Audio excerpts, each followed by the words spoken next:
What's up, everybody? Hope everyone's having a lovely week. This is another episode coming at you with the Bodacious Rant. And as always, it's Bern and myself, Rye. And as you've seen from the description and the title, and, you know, if you've been keeping up with TV lately, you know that Obi-Wan episode, or part 5, dropped today. And so we're one more episode away from being done from this mini-series, potential season 1.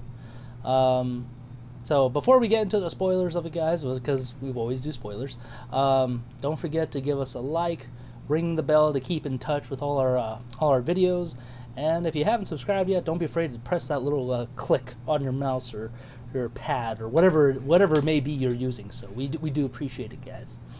Yeah, just a little thing, a little touch, a little click. Doesn't take much effort, you know. No, it does not. But you know, let's get to it, shall we, Bern? Yes, let's do it. Okay. All right, man. Well, this one was definitely, this whole season's just basically a giant flashback, you know, from, you know, between episode 3 and episode 4. But I think this one had some of the best one so far, besides the first episode we see Order 66 happen, because we get a little more of that, and we also see more Hayden Christensen normal looking, and Obi-Wan back in their Clone Wars days, which I was like, what? You're still doing this?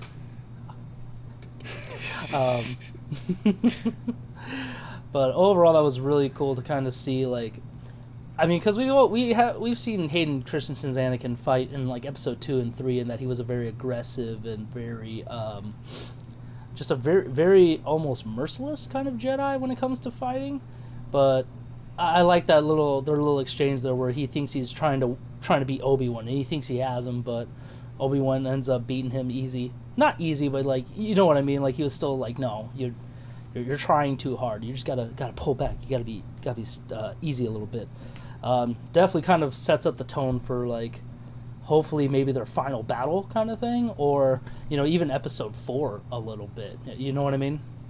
Yeah, it did a lot to sort of set up the groundwork for, like you said, whatever we're gonna get in the final confrontation and in the final episode of the season. Or it also adds a little bit of I guess context to that line and A New Hope, where you know being a master and a Jedi last time, you know, they met, he was the learner, now he is the teacher. So it did a good job, I think, this flashback to this pre-Clone War, or at least pre-episode 2, because he still has his, like, you know, regular hand and everything. So it did a cool job, I think, of like peppering the narrative in between, like, scenes like that are happening in current time as the season goes, to sort of like add to the confrontation that they're building up to. You know, like him going back and saying, like, okay, I know Anakin is a little bit impulsive. Like, this is how we could escape this situation, knowing that he is going to be coming in for the kill. Like, he has a very singular goal, and he's the type of person to just see that through. And he kind of gets the blinders on, and he's only ever focused on this one thing. So I think, yeah, the flashback did a really good job of again, adding that sort of commentary to what is happening in the story so far. Yeah, and I mean, we saw it basically play out throughout the episode, where Vader was just, you know, he's so close to Obi-Wan that he just, you know, he can taste it. Yeah. I just thought of Ace Ventura for a second. I'm sorry. Yeah, well, that whole ending shot where, you know, he goes down to that planet. I think Jabim or something. I forgot what it's called, but how he's just, you know, going through, he sees Obi-Wan kill these stormtroopers, and then what he did with the ship was pretty crazy. Like, you know, you think Yoda lifting up an X-Wing out of the swamp is impressive and stuff. It's like, not at all. Darth Vader held that shit, no problem. Brought it down and tore it apart, which I thought was like, what? This is kind of like, again, I love that this show is just adding more lore and abilities to, like, Darth Vader that we haven't seen live action wise. I'm sure everybody who's read like the Marvel comics and stuff about Vader and, you know, the extended adventures, they kind of like, this is nothing compared to what he's done. But, for those who've mostly only seen like TV and movies, it was pretty cool. Am I right? Yeah, I mean, it adds, or at least this show has been adding that element to Darth Vader that we haven't gotten in previous iterations outside of Rogue One. Just because I guess the limitations of the budget back in in the original trilogy days, either that or like the choreography and moving around in that suit. I'm assuming was very cumbersome back in the day. So it seems like with a little bit more modern advances in filmmaking, they're allowed to, or they have ways to make the action a little bit more dynamic with the Darth Vader character, and the show so far has been doing a really good job with that. Like you said, that showcase of his Force abilities, with him preventing that starship from, without the starship, the ship from taking off and ripping it apart. That was really cool. So it's like, I was just kind of curious, like, why wasn't he able to grab the other one? Like, I don't know if it was because it was too far away, or maybe he, expended himself on the one that he brought down, because we see that these, using the Force does take a physical toll on you, and we've only ever seen like Yoda and then now him, lifting or moving only ever one ship at a time. So at least that's probably my like head explanation for it. Just like used up all his current juice on that initial fake one. Yeah, or maybe he just didn't see it, because neither did I, to be honest. But yeah, then it just flew away. I was like, huh, that's a different ship. It flew. That makes sense. I get it. They got me with that one. And we kind of and then Reva's storyline was I feel like has almost come full circle. I mean, we have one more, so I'm sure the next episode will be her last as well. But yeah, I mean, we both kind of called it in a way where I was like, I thought she's like a double agent trying to help Obi-Wan and stuff, which really wasn't the case. But she did want to go after Vader. It's almost very Sith-like, even though it's like a vengeance story for her as a Jedi, trying to get after the man who killed basically the whole Jedi, the reason why they're all here. And that ending fight was also just another example of why Vader is just total badass. He didn't even have to use his lightsaber against her, which I was like, this is messed up, but it's badass at the same time.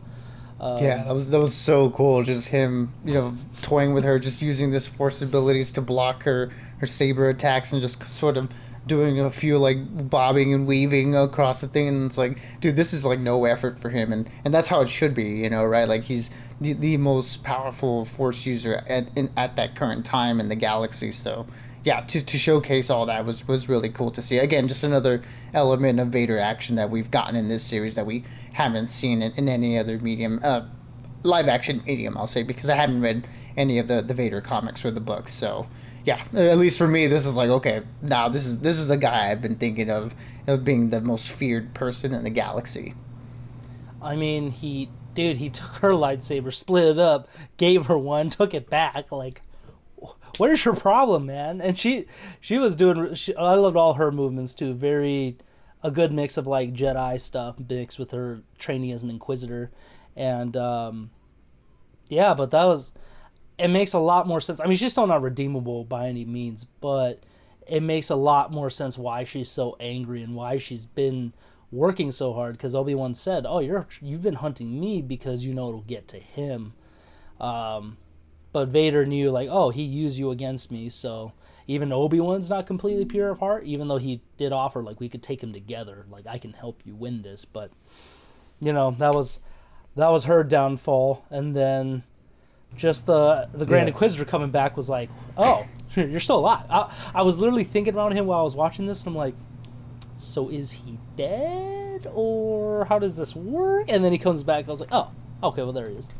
Yeah, like like all the hubbub that everybody was throwing, the bitch fit that everyone was giving, after the second episode when they thought he died and they thought they were breaking canon. I was like, hold on, like, I'm pretty sure he's still alive at this point. I don't think they would, they stray this far away from canon. I don't think they would do that right now or ever, I guess, actually. So You know, when that was going on, I was like, let's just wait. We'll see. You know, I'm pretty sure he's still alive because we've seen people survive a saber stab before. So, yeah, I mean, I was like, okay, there's only a matter of time that he comes back, and I like that it was just sort of like Uno reverse card on Vader's end, where it turns out he was just, you know, as we suspected, using Reva this whole time because she was sort of the necessary, you know, driving force to tracking down Obi-Wan, just because she had, much like a younger Anakin, this singular goal of using him to get revenge on Anakin for what he did to her back in the day when she was younger. So yeah, I liked how they used that against her, and it's very dark side of them to do that, you know, to use the betrayal and make moves to sort of use someone's emotions and anger and use that against them. So that was all really cool to see, and I'm very interested to see what they potentially do with Reva's character in the final episode. Like you said, I don't think they're gonna do a like a face turn with her because, as you said, she at this point she is kind of irredeemable, and I don't think she has any intention of redeeming herself. You know, with her, it feels like it's just scorched earth. You know, she feels Obi-Wan and other Jedi have wronged her for not being the ones to prevent the Order 66 from happening, and she blames Anakin obviously for being the one who killed her friends and attempted to kill her too at that night. So yeah, for her, I think it's just everyone. She's got beef with everybody. You know, she's not holding anything back. Well, she's not wrong for Obi-Wan and Anakin. Anakin was the one who basically killed the Jedi Order, and then she wasn't wrong. Obi-Wan was her Padawan, but it's also like, do you not remember they were in a time of war? Like, you can't completely put that on him. You know, she doesn't know the full story just because, well, what was going on back then. But again, what people in revenge arcs mostly do. You know, Yelena never knew about Hawkeye, so there's that whole thing. Even though she did, but that was just bad writing. Oh my god, yeah, don't remind me. Again, but I mean, those two are definitely like the biggest highlights of this whole episode. However, Tala's sacrifice was pretty epic as well, very Rogue One-esque. God damn it, I was so sad, especially when her badass droid was, you know, basically the last dying shield. Yeah. It kind of reminded me of her. It was a bit of like, yeah, very much like K2SO / like a Chewbacca moment where they stay fighting beside you. And Leia, you know, she's just showing how resourceful she is as always. You know, this little kid knows what to do. She fixed the giant door for them to fly out of, just, you know, because she, you know, for a little kid, she was willing to like stand up and help. We're really seeing a lot more of like how Leia's been even from the very beginning, not just as an adult. So I thought that was another like really cool aspect. Yeah, she's never been one to sit on the sideline. She wants to get in and help it wherever she can. So yeah, it was really cool seeing her be the one to, you know, effectively opening the doors and the thing that allows them all to get away. So yeah, that was really cool that they did that with her. And it was cool seeing Kumail Nanjiani come back for briefly in this episode, and him just being like, it's the red wire. He said the red box. Just like, hurry up. Yes, I know. Like, you're yelling at a 10-year-old, dude. Like, she let her do her thing. She knows what she's doing. But I think what will happen for the last one is that instead of how all the talk about, instead of Darth Vader doing that whole recreation of from Rebels and stuff, I think that's going to happen with Reva and Obi-Wan, where they're going to race against Tatooine because she heard, Bail Organa's message, right? Thank you, Bail Organa. I don't know why I was thinking Admiral Akbar. Definitely a different person.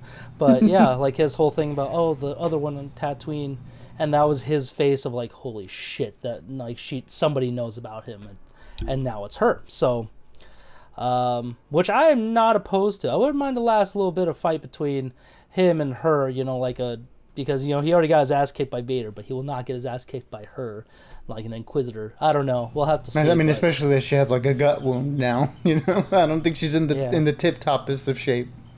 No, because he stabbed her twice in life. Man, that's just horrible. You know. Yeah, I bet that's just bad karma. You know, that's just horrible luck for Reva getting stabbed by the same person twice. As Rick James would say, that was cold-blooded. But yeah, well, you will have to see next week. Anything else stand out to you, Bern, or was that pretty much it? No, I mean, I just like that Obi-Wan took more of like a general role this time around. We're seeing him sort of slip back into his Clone Wars days, where he's giving people orders and he's strategizing and how to hold this siege off, and allow for these people to escape. It was very reminiscent of the Last Jedi when they were all in that bunker and crate, and how they had to sort of pull a Luke Skywalker and provide the distraction that allowed them to escape in the end. So that was a really cool call back. Not necessarily a call back, since I guess it happens later, but a call back in the sense that we've seen that type of move before in the movies. So yeah, that was really cool, and I'm very excited to see his confrontation with either Vader or Reva. I mean, we're gonna see. I hope we get to see Owen and Luke in the next episode. I don't know how much they're gonna factor into this like final confrontation, but it'll be interesting to see how they tie that into the ending of this story and how this is all gonna turn out. But yeah, I think that the standout moments for me this episode was the conversations between Obi-Wan and Reva when they're both at that bunker door, and she's giving him the explanation of everything and like why she hates him. So I thought that was some really good character work from Reva, and it's something that we all or most of us expected. So it's finally cool that they confirmed that. But I guess for the people who weren't on board with her character for whatever reason or another, it's nice to finally get some like, okay, like this is what her deal is, and this is why she's been this way this whole season. So yeah, a lot of really cool stuff in the character work there, I think. Yeah, I was on board since day one, so all those people are a bunch of turkeys. That's all I'm going to say. Until next time, guys, stay tuned for the last episode of Obi-Wan. Miss Marvel had another episode come out, and we got Lightyear coming out this week. So, and of course, The Boys. I don't know how I forgot about that. But so we got definitely a few more coming at you guys. Stay tuned. And again, we appreciate the views, everybody. And don't be afraid to throw in the comments what you like about this show so far. Have you been bummed not to see something you've wanted to see from Obi-Wan or anything like that? We love to keep the conversation going. But as always, stay bodacious and keep on Ren, and we'll see you soon for sure. Yeah, absolutely, everybody. Be good, be safe, and may the Force be with y'all.